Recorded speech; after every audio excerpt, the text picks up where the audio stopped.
उसके बाद तलवार उठाई और कलयुग से कहने लगे कि अरे दुष्ट तू कौन है, तू जो इन निरपराध प्राणियों को दंड दे रहा है, तू गोवंश को दुख दे रहा है, मैं तेरा वध करूंगा। परीक्षित ने तलवार निकाल ली कलयुग को मारने के लिए। कलयुग ने जब देखा कि परीक्षित तो मुझे मार ही डालेंगे, तो राजा के जो मुकुट धारण किए हुए था उनको सबको फेंक करके परीक्षित के चरणों में गिर जाता है। कलयुग ने प्रार्थना की कि महाराज आप मेरे अपराध को क्षमा करो, मैं आपकी शरण में आ गया हूं, आप मुझे दंड मत दो। परीक्षित ने कहा कि तुम मेरी शरण में आ गए हो, लेकिन तुम मेरे राज्य से निकल जाओ और ऐसे स्थान पे चले जाओ कि जहां पर मेरा राज्य ना हो।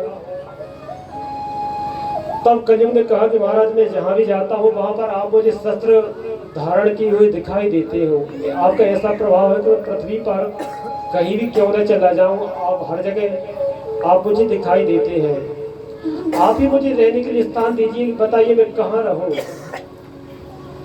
तब 4 स्थानों में निवास दिया परीक्षित ने। द्यूतम पानम स्त्रिया सोना यत्रा धर्म चतुर्विधा, जुए में कलयुग का वास है। मदिरा पान माने शराब, जो कोई शराब पीते हैं तो वो कलयुग ही उन पर हावी है, वो कलयुग की चेला है। मदिरा पान में जिनकी रुचि है, और जहाँ पर परस्त्री गमन होता है वहां पर भी कलयुग का निवास है। जहाँ पर हिंसा होती है,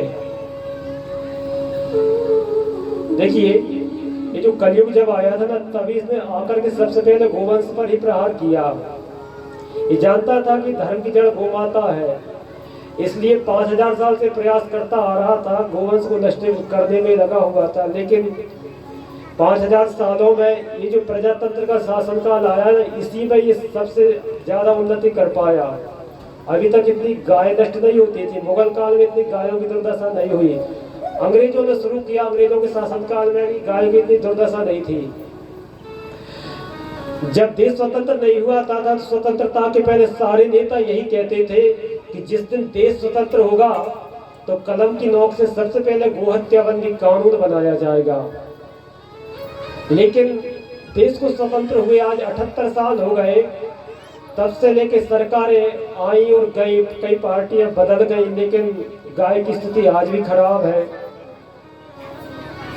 आज भी धर्माचार्य इस बात को उठा रहे हैं कि भारत सरकार गोहत्या को बंद करे। शंकराचार्य इसके लिए संघर्ष कर रहे हैं सरकार से।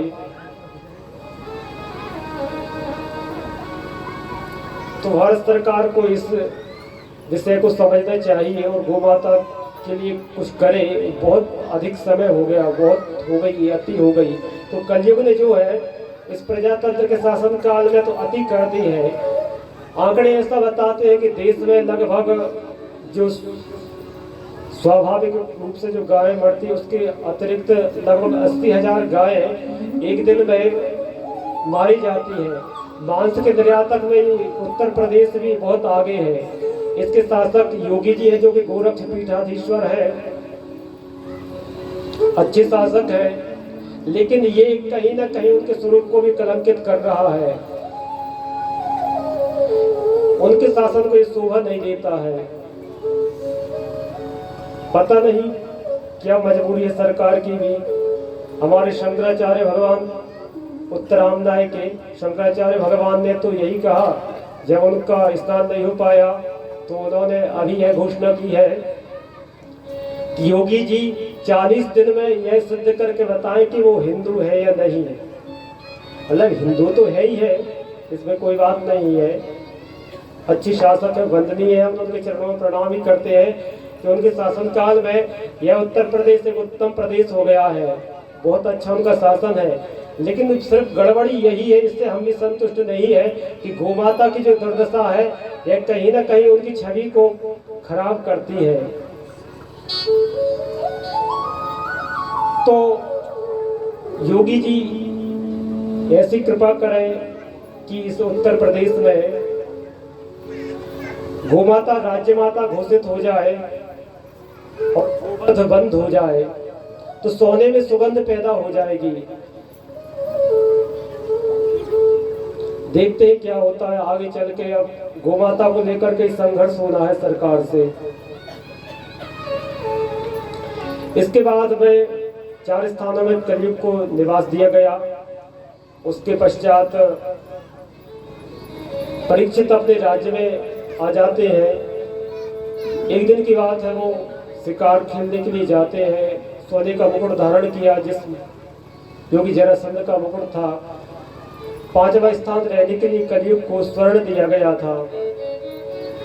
तो उसी मुकुट में कलयुग का वास था। कलयुग से प्रभावित होकर के अनेक पशुओं का वध किया परीक्षित ने, और वो प्यासे थे और श्रृंगी समीक ऋषि के आश्रम में गए। वहां जाकर के उन्होंने पानी मांगा समीक ऋषि से कि महाराज मैं प्यासा हूं, मुझे पानी पिलाइए। तो ऋषि समाधिस्थ थे।